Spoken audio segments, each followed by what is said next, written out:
like I'm actually there. Actually, ooh.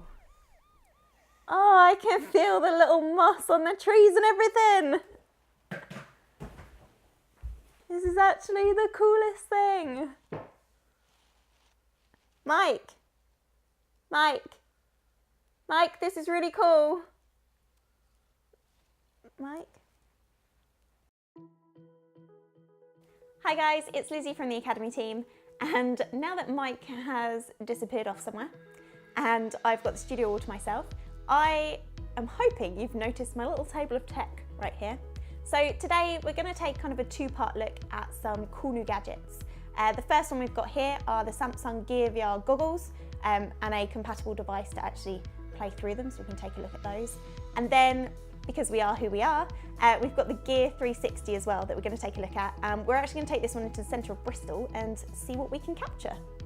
So the Samsung Gear VR is powered by Oculus, which allows you to enter a whole new world of virtual reality and 360 content, whether that is viewing the content of other people or actually just viewing your own as well, whether that's the 360 stuff that you've captured. Now, the great thing about this is it's all controlled with your side panel just on the side, so fully adjustable to any head size, I'm gonna say, fits on mine anyway, and fully customizable to your eyesight as well. You can wear your glasses with it if you are a glasses wearer, or take them off if you feel a little bit iffy.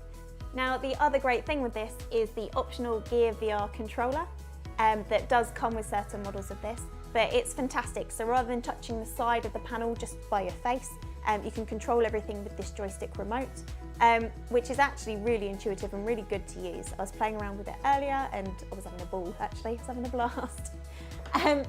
Now, this is perfect for viewing any online content, but also the content that you have on your own device.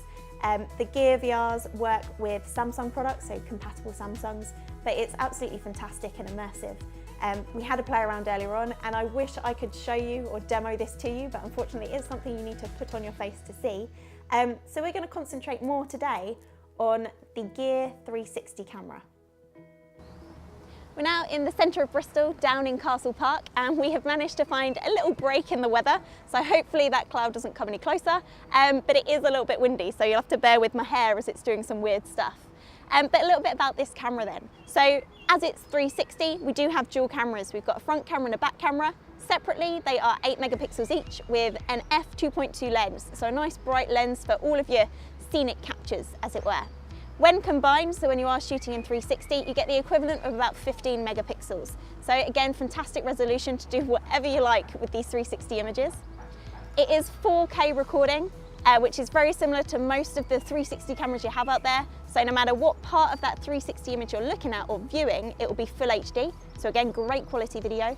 It's got up to 130 minutes recording time as well, which is fantastic. And it takes a micro SD card, so to whatever capacity your heart's content takes you to. Now you can control this just purely as it is, because we do have our nice recording start-stop button on there and a nice little display which tells you how much recording time you've got, your battery life, things like that.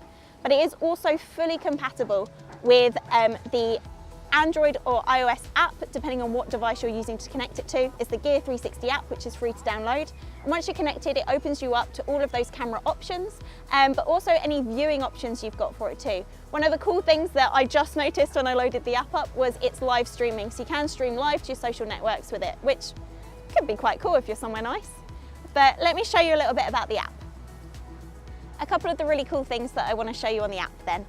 The first one being the live preview that you get of the image. So you can, I'd say you could tell where to frame it, but as it's in 360, it doesn't really matter if you're not in the shot at time of taking the picture.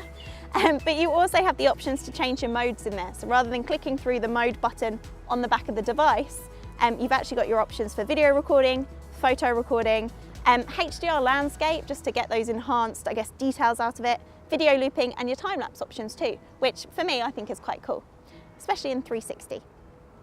Other options that you've got once you have taken a photo on here is viewing it, and you can view it as kind of its dual lenses, or it will combine it for you to get those kind of tiny world shots that we kind of love seeing nowadays on social media. I absolutely do anyway, I think it's wicked.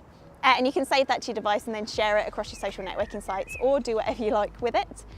Now don't forget, everything that you do capture on your Gear 360 can be viewed on those Gear VR goggles that we had a look at earlier on. And if you want to find out more about either of the products we've looked at today, then please go to jessops.com or pop into your local store. See you again soon.